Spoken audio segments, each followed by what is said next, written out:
Okay चलो भाई, देखो ध्यान दो इधर। तो लास्ट क्लास में सॉइल वाटर तक हम पहुंच गए थे। पर अब आप लोगों से एक छोटी सी विनती है कि अब से जो क्लास रहे उनमें कंटिन्यूअसली प्रेजेंट रहना।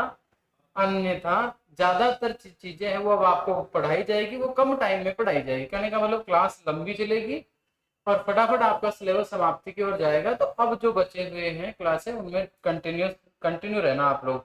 और जहां तक है मंडे को आपको इन्फॉर्मेशन मिल जाएगी, पहले एक दिन पहले मिल जाएगी कि कल आपको कितनी बजे आना है। और जहां तक उम्मीद है मंडे को आपको 1 घंटा पहले बुला लूंगा मैं, ठीक है ना। जहां तक ऐसा लग रहा है मुझे कि मंडे तक ऐसा हो जाएगा। हम फिलहाल बात कर रहे थे मृदा नमी के मापन की। किसकी बात कर रहे थे? मृदा नमी का मापन। और मृदा नमी का मापन जो होता है उसकी विधियां पढ़ रही थी, और मैंने प्रत्यक्ष और अप्रत्यक्ष विधियों का नाम आपको लिखवा दिया था। ये बात हमको 2 क्लास में खत्म करनी है, आज और कल की क्लास में। तो पहले नंबर की विधि की बात करें तो सबसे पहले नंबर पे आ जाती है गुरुत्वीय विधि। कौन सी आ जाती है? कौन सी आ जाती है?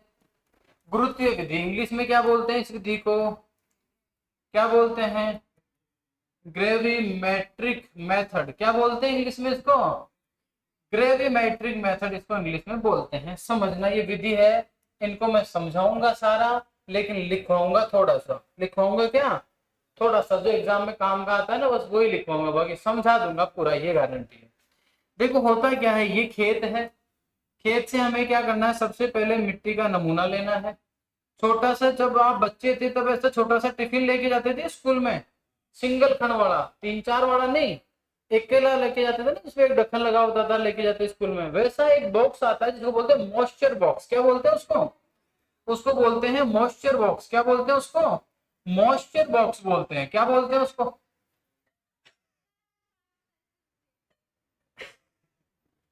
आ जाओ आ जाओ आ जाओ, बैठो बैठो बैठो। हाँ, इसको क्या बोलते हैं? मॉइस्चर बॉक्स बोलते हैं। क्या बोलते हैं इसको? Moisture box. तो हमें करना क्या है? सबसे पहले इसका ढक्कन खोलना है, यहाँ से मिट्टी लेनी है, और लेने के तुरंत बाद उसको किसमें डालना है? मॉइस्चर बॉक्स में। उसके लगा देना है ढक्कन। क्या लगा देना है? अब जितने आपकी जगह से आपको नमी मापनी होती है, जगह से मिट्टी इकट्ठी कर लो, अलग अलग नमूनों के अंदर उसको डाल के लेके आ जाओ। उसके बाद में आपको आना है प्रयोगशाला में। प्रयोगशाला में रखा होता है ओवन। क्या रखा होता है? ओवन जानते हो? अरे आपको बताया था ना ओवन का मतलब। ओवन का मतलब होता है जिसमें चीजों को सुखाया जाता है। जैसे रेफ्रिजरेटर में ठंडा करते हैं, और जहां हम गर्म करते हैं उसको क्या बोलते हैं? ओवन बोलते हैं। अब हम क्या करेंगे, यहाँ पर एक बैलेंस जिससे अपन वेट लेंगे, मतलब वजन करने वाली एक मशीन पड़ी होगी। तो हम क्या करेंगे, इस टिफिन को इसके ऊपर रखेंगे। किसके ऊपर? इसके ऊपर रखेंगे। तो हम इसको यहाँ से हम इसका भार ले लेंगे। क्या ले लेंगे? इसका भार। देखो ध्यान रखना, मिट्टी लेके आए, इसमें जो मिट्टी है वो अभी नम है। कैसी है वो? और नम मिट्टी को हमने यहाँ रखा, इसका मतलब भार किसका आएगा? नम मृदा का भार किसका आएगा? इसके बाद में ढक्कन खोलना है, ओवन के अंदर रखना है। ओवन में रखने के बाद इसके ऊपर यहाँ एक बटन बना हुआ रहता है, गोल गोल घुमाने का आता है। इसके ऊपर हम क्या करते हैं, 105 से 110 डिग्री सेल्सियस तापमान फिक्स कर देते हैं। कितना तापमान फिक्स करते हैं? 105 से 110 डिग्री सेल्सियस। कितना? 105 से 110 डिग्री। कितने टाइम के लिए सर? 24 घंटे के लिए। कितने टाइम के लिए? 24 घंटे के लिए। यानी मिट्टी का भार लेने के बाद, ओवन में रखने के बाद 105 डिग्री सेल्सियस या 105 से लेकर 110 डिग्री सेल्सियस तापमान निश्चित कर देते हैं। कितने टाइम के लिए? 24 घंटे के लिए रख देते हैं। 24 घंटे के बाद हम क्या करेंगे, ओवन को खोलेंगे, मिट्टी को फिर से क्या करेंगे, बाहर निकालेंगे, फिर से लेंगे बाहर, फिर से क्या लेंगे, बाहर। लेकिन अब जो मिट्टी है वो सूखी है या नम है? सूखी। यानी कि दो चीजें आ गई आपके सामने। क्या क्या? एक तो नम मृदा का भार, और दूसरा किसका आ गया? शुष्क मृदा का भार। दूसरा क्या आ गया? शुष्क मृदा का भार। इन दोनों का उपयोग करके हमें नमी निकालनी है। यहां तक की बात क्लियर है? ये तो हो गई पूरी विधि, लेकिन इतना आपके काम का है नहीं। आपके काम का है एग्जाम में कैसा क्वेश्चन आता है, सिर्फ इतनी सी बात आपके काम की है। तो समझना, देखो ध्यान देना। पहली बात, जो गुरुत्वीय विधि होती है इसको स्टैंडर्ड मेथड बोलते हैं। कौन सी मेथड बोलते हैं? अब इससे क्या होता है, स्टैंडर्ड का मतलब होता है ऐसी विधि जिसका उपयोग बाकी दूसरी विधियों की शुद्धता को जांच करने के लिए उपयोग करते हैं। कहने का मतलब देखो, जैसे मान लो आपने जिप्सम ब्लॉक से नमी मापी। किससे मापी? जिप्सम ब्लॉक से। अब जिप्सम ब्लॉक से मान लेते हैं 20% नमी आ गई। कितने परसेंट नमी आ गई? आपने मान लिया कि नमी कितनी परसेंट है, 20%, या जितनी भी नमी है आपने माप लिया। ठीक है मेरी बात। अब करेंगे क्या, क्या वास्तव में इतनी नमी है या इससे कम है या ज्यादा है, कैसे पता चलेगा? इसी जगह से हमको क्या करना है, एक सैंपल लेना है, नमूना लेना है। किसका लेना है? मिट्टी का। और गुरुत्व विधि से हम उसकी जांच करेंगे। इस गुरुत्व विधि से जितनी नमी आ गई है वो एकदम सही है। क्यों? क्योंकि इसमें जितनी नमी है उतनी उड़ जाती है, बाहर के आधार पर निकालते हो, अशुद्धता का कोई यहाँ चांस ही नहीं रहता है। तो बाकी विधियां जितनी भी जो बच गई है उनके कैलिब्रेशन के लिए या उनकी जांच के लिए किसका उपयोग करते हैं? गुरुत्व विधि का। तो इसको क्या बोलेंगे? Standard method. क्या बोलते हैं इसको? Standard method. दूसरी बात, इसका क्या होता है कि इसमें कभी भी नमी जितनी होती है उतनी आती है। बाकी विधियों में तो क्या होता है, जैसे मान लो जिप्सम ब्लॉक से आप क्या कर रहे हो, लवणीय मिट्टियों के अंदर नमी माप रहे हो। लवणीय मिट्टी से जब आप नमी मापते हो तब क्या है, मिट्टी में लवण ज्यादा है तो विद्युत चालकता ज्यादा होगी, तो जिप्सम ब्लॉक कहेगा कि आपकी जो मिट्टी है उसमें पानी की मात्रा ज्यादा बताएगा। क्या बताएगा? ज्यादा बताएगा। लेकिन वहां पर तो लवणों की मात्रा ज्यादा है। किसकी मात्रा ज्यादा है? लवणों की मात्रा। तो वास्तव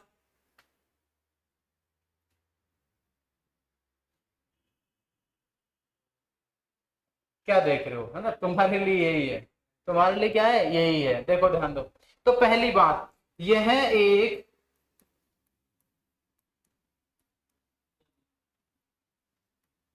स्टैंडर्ड मेथड है। कौन सी मेथड है? पहली बात क्लियर है। क्यों? क्योंकि बाकी जो विधियां हैं उनकी जांच किससे करते हैं? इसी से करते हैं। दूसरे पॉइंट की देखो, दूसरा पॉइंट क्या बनता है इसके अंदर।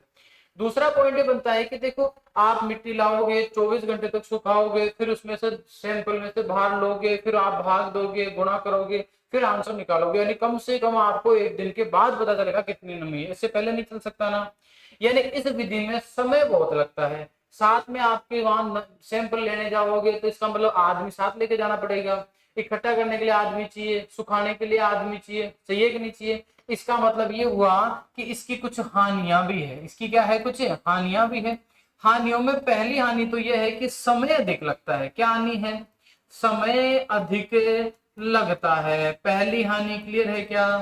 दूसरी हानि है इसकी क्या है कि इसमें आपको लेबर की भी आवश्यकता होगी। किसकी आवश्यकता होगी? लेबर की भी आवश्यकता होगी। यानी ध्यान रखना, मजदूर जो होता है, ये जो रीडिंग होती है,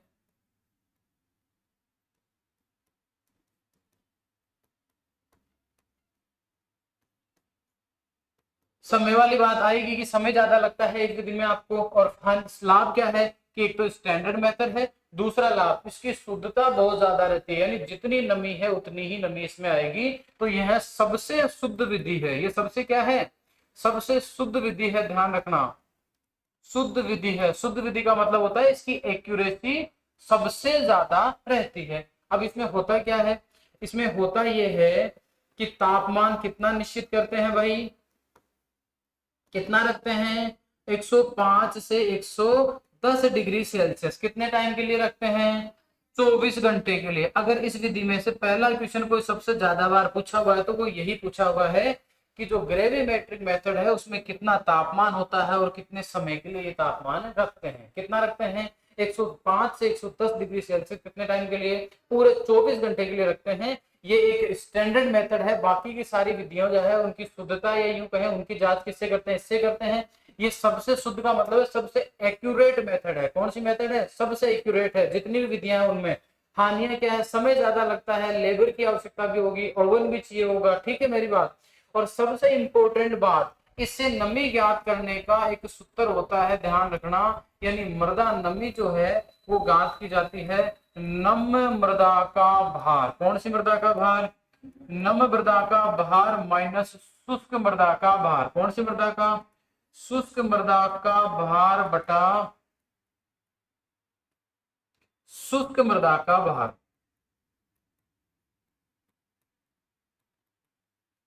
यानी कहने का मतलब इस फॉर्मूले का उपयोग करके हम क्या करते हैं? नमी की मात्रा निकालते हैं। ये फॉर्मूला भी पूछा जा चुका है जेट में पूछ लिया है, आईसीआर में पूछ लिया है, और जहां तक मुझे याद है सुपरवाइजर में भी शायद इसका फॉर्मूला पूछा हुआ है। एक बार आप पुराने पेपर उठा के देखना, मुझे जहां तक याद आ रहा है शायद ये सुपरवाइजर में आया हुआ क्वेश्चन है कि इसका जो फॉर्मूला है, और फॉर्मूला नहीं पूछा है तो इसका न्यूमेरिकल पूछ लिया होगा। ठीक है, कुछ ना कुछ इसमें से पूछा हुआ है। अब देखो ध्यान रखना, जैसे एक क्वेश्चन कर लेते हैं हम, आप भी सब कुछ क्लियर हो जाएगा।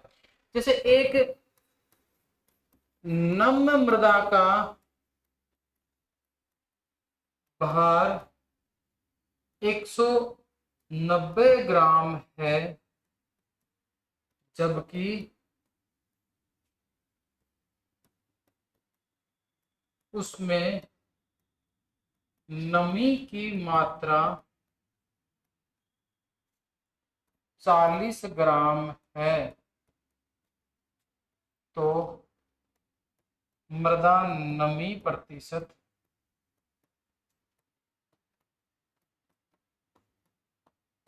कितना होगा? निकाल सकते हो? निकाल सकते हो या नहीं? निकाल सकते हो? कैसे निकालोगे? निकाल सकते हो कि नहीं? कितना? 3.75? अरे सॉरी, हाँ अब निकालो।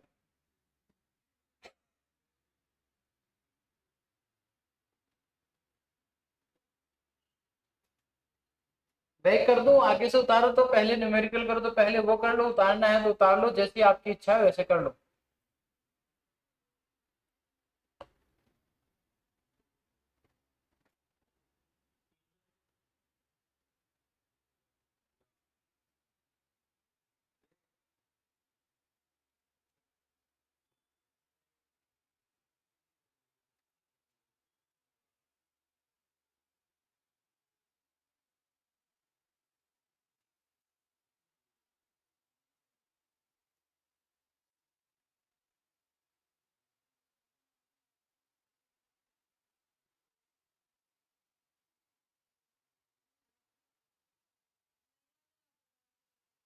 क्या हुआ? नहीं आया? देखो फॉर्मूला क्या कहता है, नम्र मृदा का भार माइनस शुष्क मृदा का भार। क्या आपके पास शुष्क मृदा है क्या? नहीं है आपके पास, तो सीधा क्या है? सीधा क्या है? क्या आपके पास नम्र मृदा है? कितनी है? 190। यानी 190 में से अगर देखा जाए तो 190 नम्र मृदा है, और नम्र मृदा में से शुष्क मृदा घटाओगे तो नमी की मात्रा आएगी। किसकी मात्रा आएगी? वो तो आपको पहले ही दे रखी है, साफ साफ दे रखी है कि नहीं दे रखी है? दी या नहीं दी? यानी कहने का मतलब, अगर आपको यूं कहूं मैं, 190 ग्राम तो वहां पर नम्र मृदा थी और 150 ग्राम थी शुष्क मृदा। कौन सी थी? शुष्क मृदा। क्यों?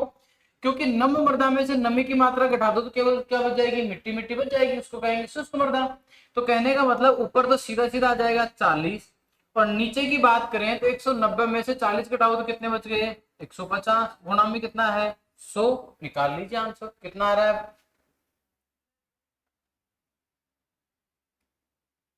यानी 80 में आप डिवाइड कीजिए 3 से, कितने से कीजिए?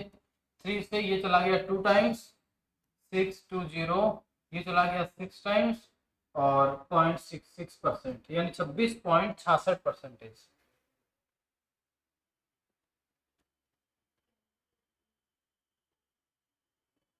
उतार लीजिए।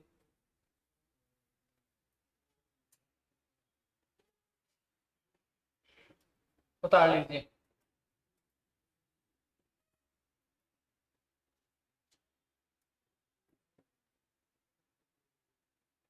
क्या हो गया है? अरे क्या हो गया?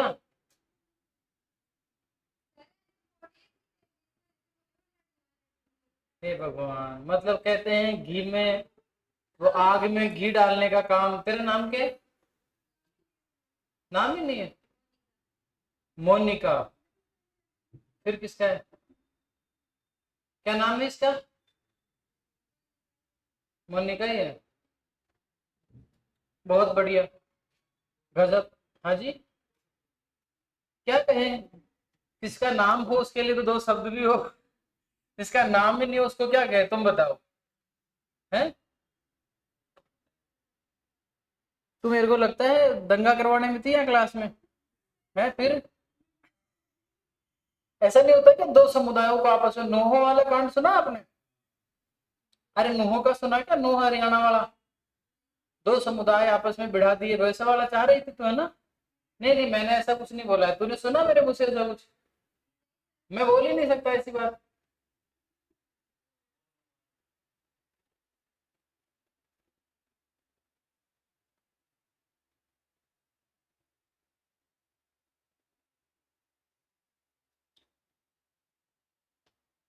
हाँ, ऑनलाइन वाले क्या कह रहे हैं? हाँ, good afternoon all of you sir. चांद ही तो, चांद ही वो आज चौथ का व्रत है इसीलिए आज सर दिख गए।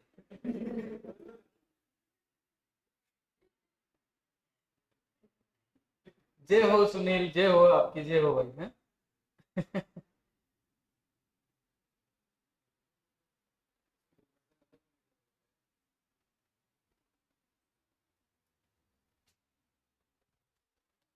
लगभग लगभग सबने टीका लगा रखा है, सबका ही बर्थडे क्या आज है? क्यों चोपड़ा, सबका बर्थडे है? अच्छा, तेरे यहाँ बैठा है आज पड़ोस, सबका है, तेरा नहीं है एक? तुम्हारा भी है? टीका लगा रखा है, रोज ही लगाती है। तुम्हारा छोरो राकेश का है? अच्छी बहू की प्राप्ति के लिए है। हो गई क्या? फिर तो चौथड़ला का करेगा, ये चौथ का थोड़ी करेगा। चौथ का भी करता है? अरे राकेश, कोई सा ही नहीं करता? कोई सा तो क्या करे यार, ये तो गलत बात है।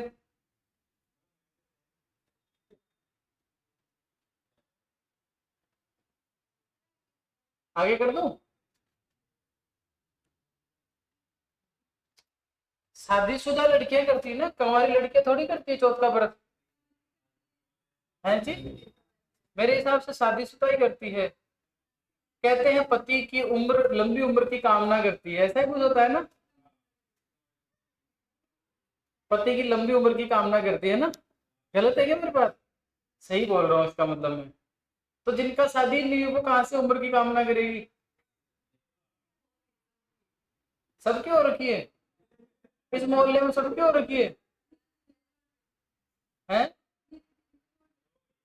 वाह बढ़िया, बधाई हो सबको। मिठाई खिलाना। अरे मैं भंडारा करूंगा, मिठाई उठाई खिलाते हैं, कोई छोटी मोटी खुशी हो तो। ये समझ में आ गया ना सबको? एक न्यूमेरिकल और दे दूंगा, जल्दी उतार लो इसको। आज और कल की क्लास में हमको ये खत्म करना है। परसों से 1.5 घंटे की क्लास होगी, फिर सोमवार से।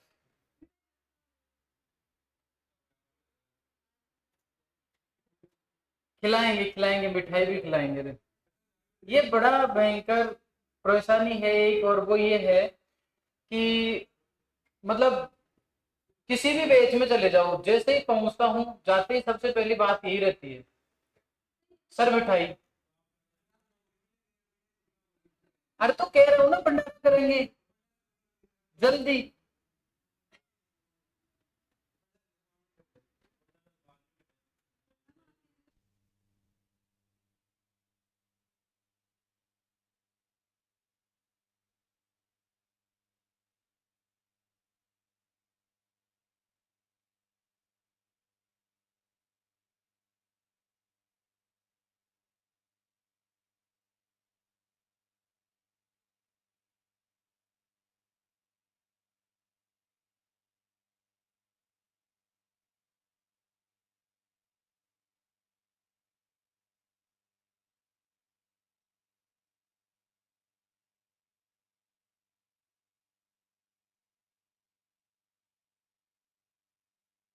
समझ गए बात?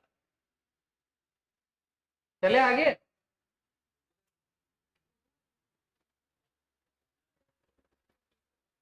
एक न्यूमेरिकल जिन लोगों ने कर लिया वो एक न्यूमेरिकल लिख लीजिए नीचे। हाँ जी। नहीं ये नहीं, दूसरा समझाऊंगा फिर ये अपने आप समझ में आएगा। इसको समझाऊंगा तो जो पक्का समझ नहीं आएगा तो एक और लिख लो, वो समझ में आ जाएगा। एक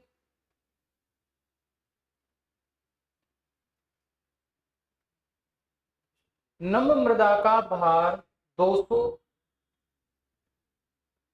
एक नम्र मृदा का भार 200 ग्राम है,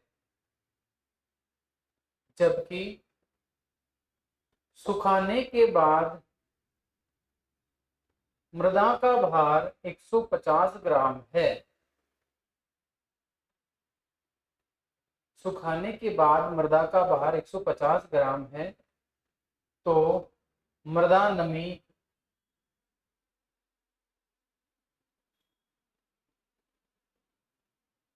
तो मृदा नमी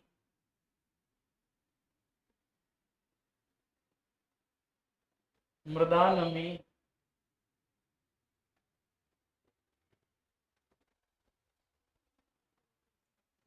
कितने प्रतिशत होगी? छोटा सुंडा घर बैठ के मूली कर रहा है। कह रहा है हमको भी सुना दो। क्या सुनना है तेरे को भाई? सुनने सुनाने के लिए क्लास में आना पड़ता है, नहीं ऑनलाइन थोड़ी सुनाई जाती है सारी बातें। देखो फटाफट से आंसर चाहिए मुझे, देखता हूँ सबसे पहले किसका आता है। इतना इजी है मेरे हिसाब से, 1 मिनट में आंसर आ जाएगा। 1 मिनट तो ज्यादा होगी, 20 सेकेंड। फिर दूसरी विधि की बात करते हैं। हाँ, अन्नू का जवाब आ गया 33.33। हाँ जी, 33 पक्का श्योर? देखो इधर ध्यान देना, बहुत आसान सा न्यूमेरिकल था कि सर 200 ग्राम तो नम मृदा थी, 150 ग्राम कौन सी थी? शुष्क थी। शुष्क का भार कितना हो गया? 50 ग्राम। सर कुछ नहीं करना है, ऊपर जो है जैसे हमने माइनस किया तो 50 बच गया, नीचे कितना बच गया? 50 मल्टीप्लाई किया 100 से, जीरो से जीरो उड़ा दिया, या यूं कहें तो सीधे तौर पर 50 से 3 बार उड़ा दो और 3 से इसको 33.33%। अब बता भाई, क्या समझ में नहीं आया? कौन था बोलना? अब मैं बताऊं पिछले क्वेश्चन में क्या था। पिछले क्वेश्चन में मैंने एक तो ये वाली वैल्यू दे दी थी और एक ये वाली वैल्यू दे दी थी, ठीक है? तो आपको क्या करना था? ये 50 200 में से घटाकर ये 150 निकालना था। समझ में आ गई मेरी बात? आपको 50 में सीधा 150 का भाग देना था। मैंने वैल्यू कौन सी दी थी? एक तो ये दी थी और एक ये दी थी। बस थोड़ा सा घुमाया हुआ था और कुछ भी नहीं था, बहुत आसान सा था। ठीक है मामला। बात करते हैं दूसरी विधि की। किसकी बात करते हैं?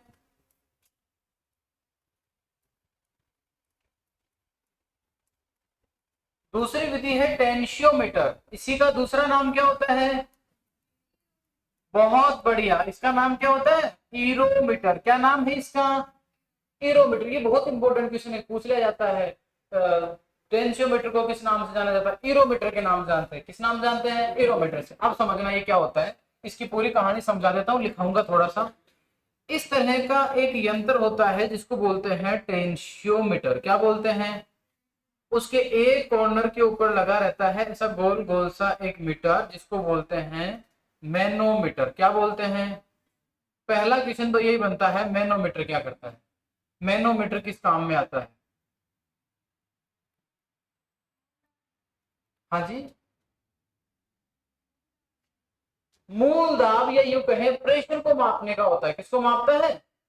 इसने जवाब दिया है मूल दाब मतलब होता है जड़ों के अंदर जो प्रेशर होता है उसको किससे मापते हैं? मैनोमीटर से मापते हैं। या फिर यूं कह सकते हैं प्रेशर को किससे मापते हैं? मैनोमीटर से। तो यहाँ लगा होता है मैनोमीटर। क्या लगा रहता है? मैनोमीटर। बहुत बढ़िया। इसके बाद देखो, इसका जो ऊपर वाला मुंह होता है ना वो थोड़ा सा खुला रहता है यहाँ से, ठीक है? और इसके यहाँ की अगर हम बात करें तो यहाँ पर एक ढक्कन लगा रहता है। क्या लगा रहता है? यहाँ पर एक ढक्कन लगा रहता है, ठीक है मेरी बात? नीचे की तरफ अगर हम चलते हैं तो नीचे की साइड लगी रहती है सिरेमिक कप। क्या लगा रहता है? यहाँ नीचे की तरफ इसके यहाँ लगा रहता है सिरेमिक कप। अब सिरेमिक कप क्या होता है इसको समझ लेना। सिरेमिक कप का मतलब होता है चीनी मिट्टी से बना हुआ एक कप होता है जो नीचे की तरफ लगा होता है। जैसे आपने मटकी देखी है पानी वाली, मटके में पानी डालते हो, पानी बूंद बूंद बाहर निकलता रहता है, सबने देख रखी है बात। यानी होता क्या है, मटके के बहुत छोटे छोटे रंध्र होते हैं, उन रंध्रों से पानी लगातार बाहर निकलता रहता है। इस सिरेमिक कप से भी ऐसा ही होता है कि धीरे धीरे बूंद बूंद पानी क्या करता है? बाहर निकलता है। अब हमें करना क्या है समझना, इस ढक्कन को खोलना है, इसके अंदर भरना है पानी। क्या भरना है इसके अंदर? पानी। क्या भरना है इसके अंदर? पानी। तो सबसे पहले हमने क्या किया, इसके अंदर पानी भर दिया। जैसे ही इसके अंदर हमने पानी भर दिया, इसके बाद में हमको क्या करना होता है कि इसका जो ढक्कन है उस ढक्कन को वापस से बंद करना है। वापस से क्या करना है? बंद करना है। यानी हमने ढक्कन खोला, पानी इसके अंदर भरा, ढक्कन को वापस से बंद कर दिया। इसके बाद में इसको पकड़ते हैं ऐसे और मिट्टी के अंदर इंसर्ट कर देते हैं। ये लो भैया, इतना था मिट्टी के अंदर हमने इंसर्ट कर दिया। ये मृदा सतह है। ये क्या है? मृदा की सतह है। अरे ये क्या है? मृदा की सतह है। अब देखो होगा क्या, यहां से बूंद बूंद पानी बाहर निकलेगा। पानी क्या निकलेगा? यहाँ से बाहर निकलेगा। इसके चारों तरफ यहाँ मिट्टी के कण होंगे। कौन होंगे इसके चारों तरफ? यहाँ इसके चारों तरफ यहाँ देखा जाएगा तो कौन होंगे? मिट्टी के कण होंगे।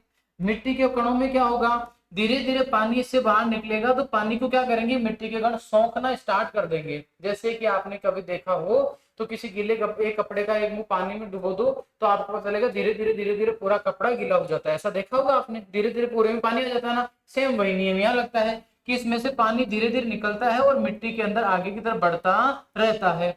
अब कब तक पानी निकलेगा? जैसे मान लो मिट्टी में पहले ही पानी बहुत है तो फिर मिट्टी क्या करेगी? इसके पानी को निकलने से रोक देगी। समझ में आई मेरी बात? और मिट्टी में अगर पानी नहीं है तो मिट्टी पानी को बाहर निकालने की कोशिश करेगी। समझ में आ गई मेरी बात? यानी कि ये मिट्टी के कण इस सिरेमिक कप के अंदर से जो पानी निकलता है उस पानी के थ्रू अंदर वाले पानी के साथ एक हाइड्रोस्टेटिक प्रेशर क्रिएट करते हैं। और अगर मिट्टी में पानी कम होता है तो इसके अंदर वाले पानी को बाहर निकालने की कोशिश करते रहते हैं। समझ में आ गई मेरी बात? अब अगर मिट्टी में पानी नहीं है इसका मतलब सारा पानी बाहर निकलने की कोशिश करेगा। करेगा या नहीं करेगा? तो यहाँ बाहर से हमने ढक्कन क्या कर दिया है? बंद। पानी धीरे धीरे कहाँ निकल रहा है? बाहर निकल रहा है। इसका मतलब इसके अंदर खाली जगह होगी कि नहीं होगी रहे? यहाँ निर्वात बनेगा कि नहीं बनेगा? इसका मतलब यहाँ बन जाता है निर्वात। क्या बन जाता है? निर्वात का मतलब होता है जहां वायु उपस्थित नहीं हो। कहने का मतलब पानी था, पानी बाहर निकल गया, ढक्कन बंद था तो वायु अंदर आ नहीं सकती, यानी अंदर क्या बन गया? निर्वात। इस निर्वात से एक संक्शन क्रिएट होता है। इसका मतलब क्या करेगा? वो एक प्रेशर डेवलप करेगा। उस प्रेशर को किसमें मापते हैं? मैनोमीटर पर। किसमें मापते हैं? जैसे आप एक प्लास्टिक का बोतल लेना, उस बोतल को पिचका कर उसका ढक्कन लगा देना, उसके बाद में देखना वो अंदर की तरफ फूलने के लिए वापस से प्रेशर डालती है कि नहीं डालती है? सेम वही यहाँ होता है कि अंदर कुछ भी नहीं है तो ये वहां पर हवा को या पानी को खींचने की कोशिश करती है। उस प्रेशर को हम किस में मापते हैं? मैनोमीटर पर माप लेते हैं। समझ में आ गई मेरी बात? अब ये जो इंस्ट्रूमेंट है ये काम करता रहता है जब तक यहाँ का हाइड्रोस्टेटिक जो प्रेशर है या जिसको बोलते हैं मैट्रिक विभव। क्या बोलते हैं? यानी मृदा का मैट्रिक विभव जब तक 0.82 बार के आसपास रहता है तब तक तो ये बराबर काम करता है, कोई दिक्कतें नहीं आती है। लेकिन मान लो इसके ऊपर का प्रेशर है, यानी मिट्टी फिर भी पानी को सोखने से रुक ही नहीं रही है, तब क्या होता है कि इतने ज्यादा निर्वात क्रिएट हो जाता है, अंदर प्रेशर हो जाता है कि यहाँ साइड में जो हवा होती है ना वो धीरे धीरे इसके अंदर एंटर कर जाती है और इसमें प्रवेश करने के बाद यहाँ जो निर्वात बना वो क्या हो जाता है? समाप्त। यानी कि ये केवल आपको इस बल तक ही रीडिंग दे सकता है। इसके ऊपर अगर प्रेशर है तो ये आपको सही रीडिंग देगा क्या? नहीं देगा। समझ में आ गई? हाँ, कई बुकों में 0.85 भी लिखा हुआ है। एग्जैक्ट वैल्यू 0.82 बार है। कई किताबों वाले इसको राउंड फिगर में 85 कर देते, 0.85 बार। एक ही बात है, कोई टेंशन की जरूरत नहीं है। एग्जैक्ट वैल्यू क्या है? एग्जैक्ट वैल्यू है -0.82 बार। ये एग्जैक्ट है। किताबों में, बहुत सारी किताबों में आपको 85 लिखा हुआ मिलेगा, वो भी गलत नहीं है। समझ में आ गई मेरी बात? अब गलत क्यों नहीं समझा देता हूँ आपको, क्योंकि हो सकता है ये 0.02 बार और आगे तक भी काम सही करे। समझ रहे मेरी बात? तो इसकी वैल्यू है वो फ्लक्चुएट हो सकती है। एग्जैक्ट वैल्यू यही है। अब समझना, अब होता क्या है, इस बल के ऊपर बालू मिट्टी के अंदर पानी उपलब्ध रहता है। कौन सी मृदा में? बालू मृदा में जो जल रहता है वो तो रहता है उपलब्ध। कैसा रहता है? उपलब्ध रहता है। यानी इस बार तक उपलब्ध रहता है, इसके ऊपर उपलब्ध जल बालू मिट्टी में होता ही नहीं है। इसका मतलब बालू मिट्टी के लिए तो ये विधि क्या है? सही है। समझ रहे हो मेरी बात? लेकिन अगर हम बात करें काली मिट्टी की, किसकी बात करें, तो काली मृदा के अंदर उपलब्ध जल इस बार के ऊपर भी होता।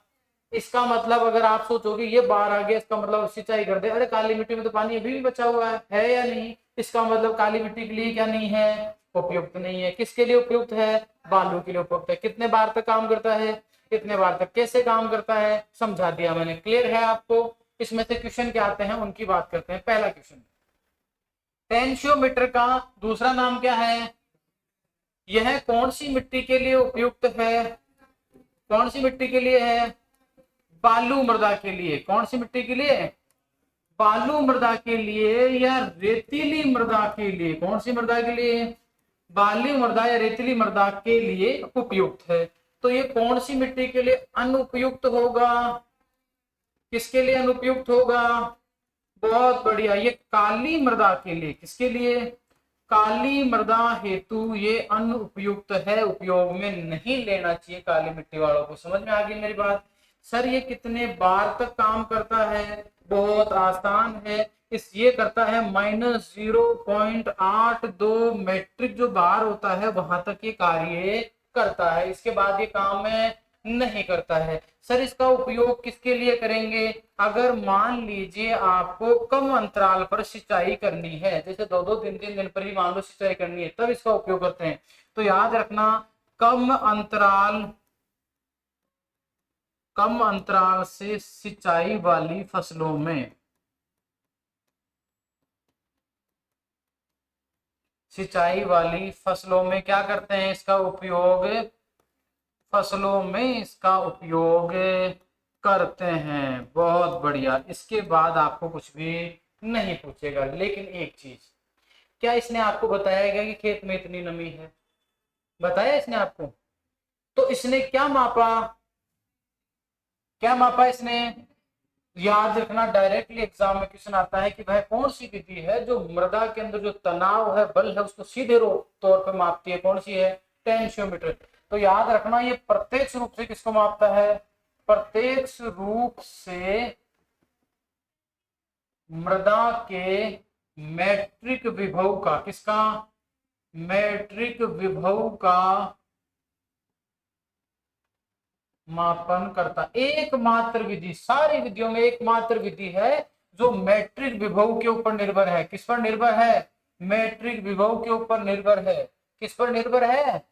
मैट्रिक विभव के ऊपर निर्भर है। एकमात्र विधि है, इसके अलावा ऐसी कोई विधि नहीं है जो मृदा का जो बल होता है उसके ऊपर या मैट्रिक विभव के ऊपर निर्भर करती है। एकमात्र ये विधि है। तो पूछा जाता है टेंशियोमीटर किसका मापन करती है? तो और उसमें रहता है मृदा नमी का, मैट्रिक विभव का, या फिर 2 ऑप्शन और रहता है। तो याद रखना, मृदा नमी का मापन ये नहीं करती। ये किसका मापन करती है? बस इस मैट्रिक विभव से हम अनुमान लगाते हैं कि सर 0.85 चला गया, इसका मतलब पानी उपलब्ध नहीं है। अपन ये अनुमान लगाते हैं कि अब सिंचाई कर देनी चाहिए। इसका उपयोग इसलिए करते हैं, इसका उपयोग करते हैं इरिगेशन शेड्यूलिंग के लिए। इरिगेशन शेड्यूलिंग जानते हो? इरिगेशन शेड्यूलिंग नाम सुना है क्या आप लोगों ने? नहीं सुन रखा? इरिगेशन शेड्यूलिंग का मतलब होता है खेत में कब सिंचाई करनी है, कितनी मात्रा में करनी है, किस विधि से करनी है, इसका निर्धारण करना कहलाता है इरिगेशन शेड्यूलिंग। तो आपको कितनी मात्रा में या कब सिंचाई करनी है, अगर इस बात का निर्धारण करना है तो किसका उपयोग करते हैं? टेंशियोमीटर का। ध्यान रखना, सिंचाई का क्या करते हैं? इससे निर्धारण करते हैं। क्या करते हैं? इससे सिंचाई का निर्धारण। कौन सी? जो कम अंतराल पर सिंचाई करते हैं ना, उसका निर्धारण करते हैं। किससे? टेंशियोमीटर से। तो अगर पूछ लेनी उनमें से किसका उपयोग इरिगेशन शेड्यूलिंग के लिए या सिंचाई निर्धारण के लिए करते हैं, तो किसका करते हैं? टेंशियोमीटर का। दूसरा नाम इरोमीटर। किसके लिए उपयुक्त है, किसके लिए नहीं है, कितने बार पर काम करता है, किसके लिए उपयोग करते हैं, ये किसका मापन करता है? ध्यान रखना, मैट्रिक विभव का करता है, मृदा नमी को। बस मृदा नमी का तो हम अनुमान लगाते हैं। क्या लगाते हैं? अनुमान। समझ में आ गई? यानी जब तक ये इतना बार दिखाता है, इसके ऊपर यहाँ रीडिंग आ गई कि 8.2, 0.82, इसका मतलब अपन ये कहते हैं कि भैया बालू मिट्टी में अब पानी दे दो, सिंचाई कर दो। क्या सोचते हैं हम इसका मतलब?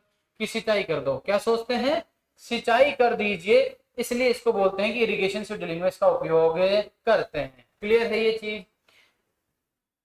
कृषि मूल ही जीवनम स्प्रिंग बोर्ड, मृदा पृष्ठ तनाव मापा जाता है टेंशियोमीटर 33। ठीक है, चले आगे। देखो इसके बाद में दूसरी विधि की बात करते हैं। थर्ड नंबर पर अगर हम बात करते हैं तो थर्ड नंबर पर जो विधि आ जाती है,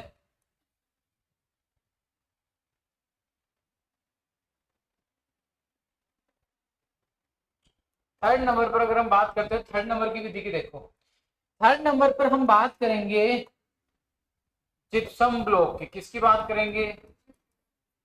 जिप्सम ब्लॉक की। किसकी बात करेंगे? जिप्सम ब्लॉक की। समझना इस चीज को, इसको भी समझ लेना आप लोग।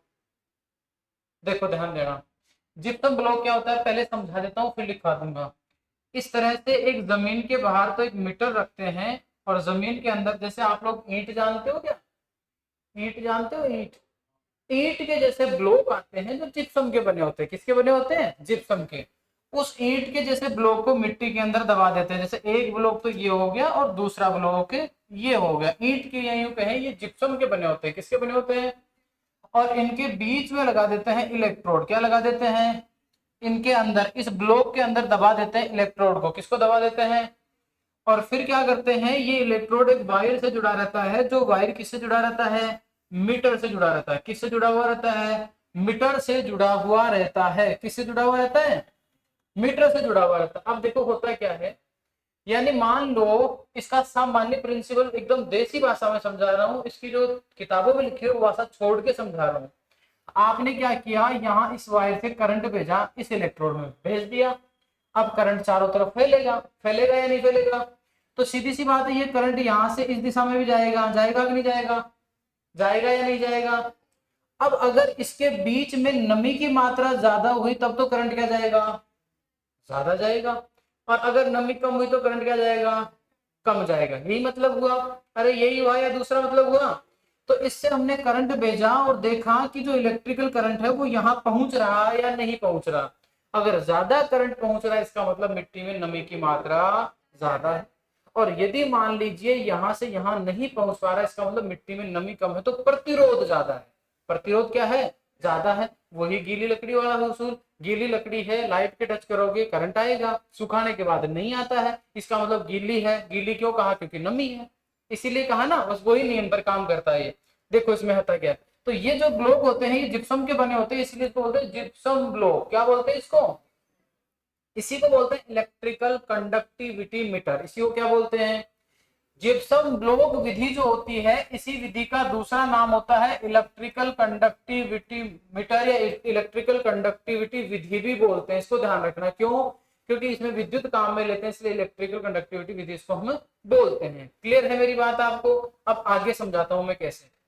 जैसे मान लो यहां से करंट यहां पहुंचने में सबसे बड़ा रोल रहता है नमी का। किसका रहता है? हाँ, नमी का। अगर नमी अधिक हुई इसका मतलब करंट क्या जाएगा?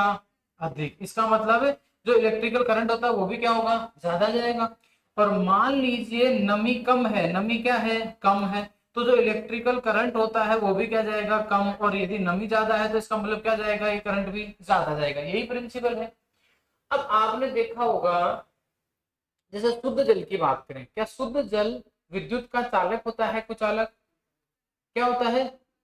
कहने का मतलब आप प्योर वाटर लो और उसमें एक तरफ इलेक्ट्रिसिटी का वायर, दूसरी तरफ अपनी अंगुली डाल दो तो करंट नहीं आएगा। यही कह रहे हो आप लोग? यही कह रहे हो ना? पक्का?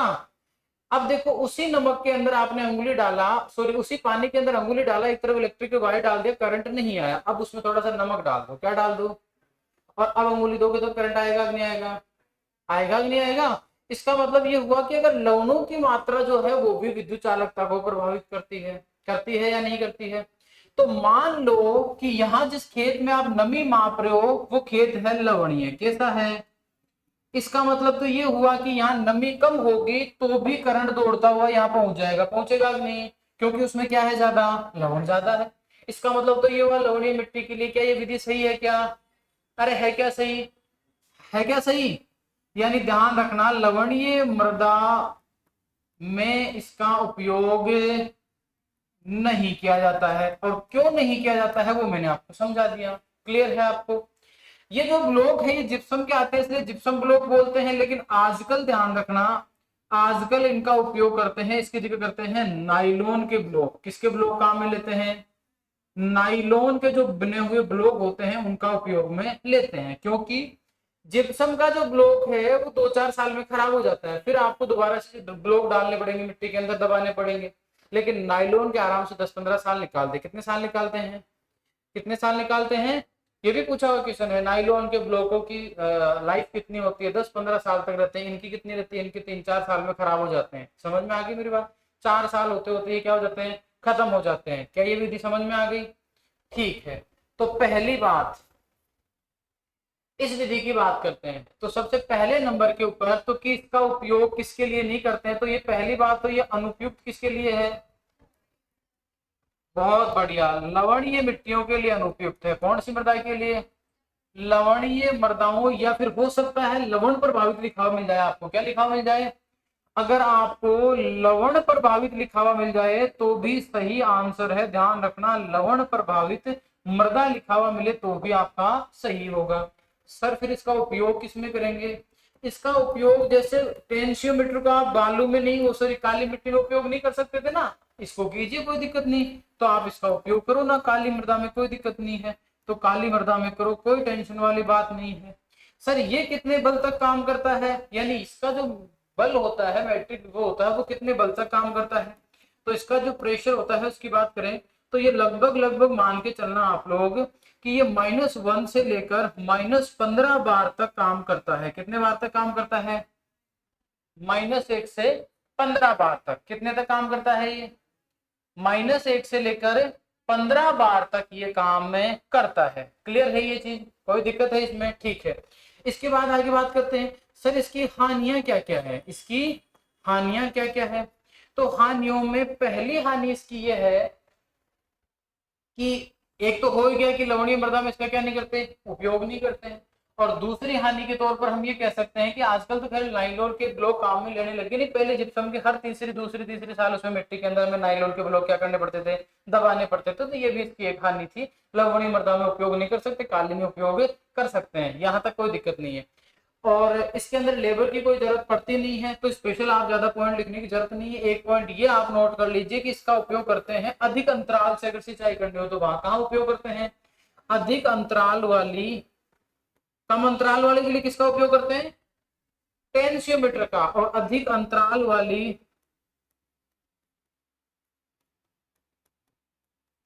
वाली फसलों में सिंचाई निर्धारण कौन करता है,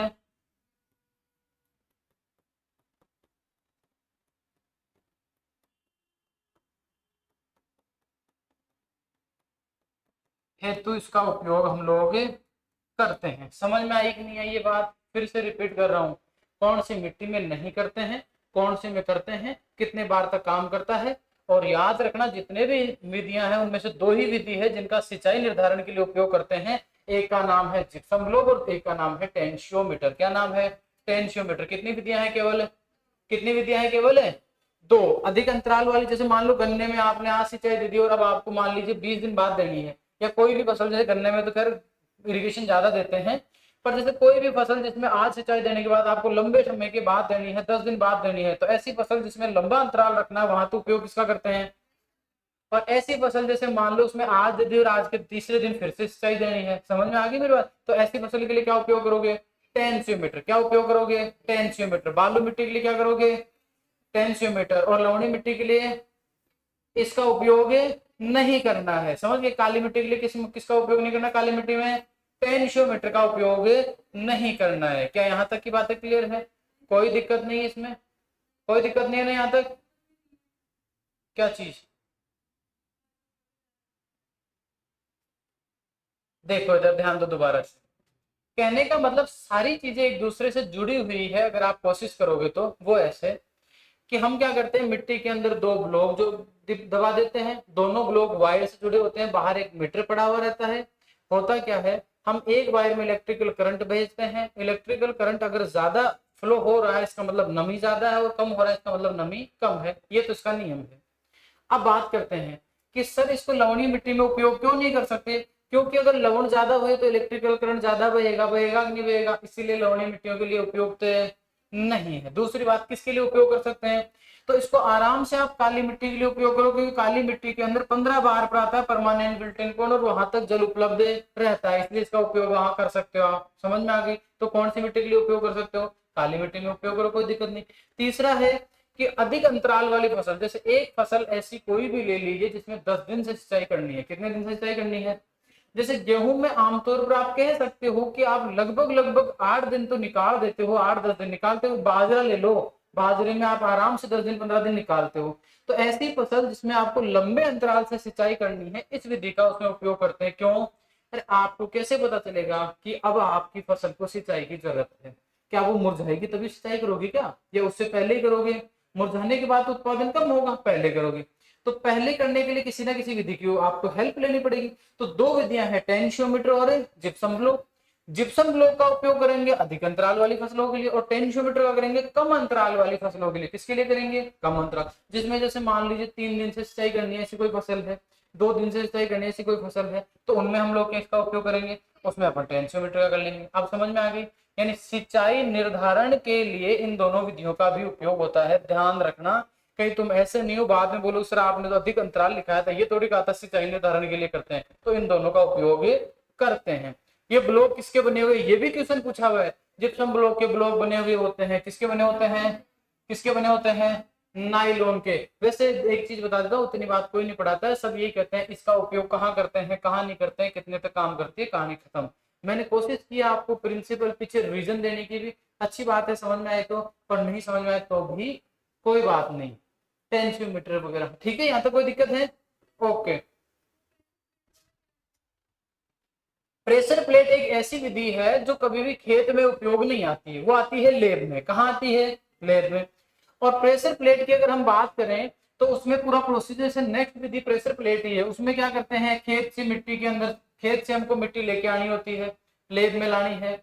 लेब में लाने के बाद उससे ये पता किया जाता है कि जैसे मान लो मेरे खेत में जो फील्ड कैपेसिटी है क्या है, तो मेरे खेत में नमी कितनी परसेंट रहती है, और जब मेरे खेत में परमानेंट विल्टिंग पॉइंट आता है तब नमी कितनी रहती है। यानी फील्ड कैपेसिटी और परमानेंट विल्टिंग पॉइंट पर कितना परसेंट नमी रहती है, अगर इसका मापन करना है तो किसका उपयोग करेंगे? प्रेशर प्लेट का, जो कहाँ रहता है? लेब में।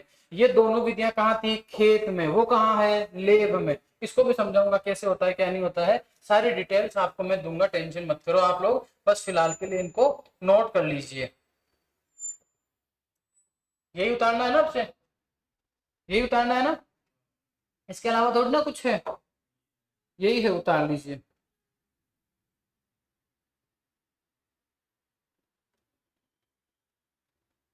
ओके कर लीजिए note, thank you so much. मिलते हैं कल की क्लास में। कल आपका ये वोटर खत्म हो जाएगा, वोटर मेजरमेंट की विधियां खत्म हो जाएगी, और उसके बाद में मंडे तक आई होप आपको मर्ज कर दूं, जिससे आप लोगों की ज़्यादा अच्छे से।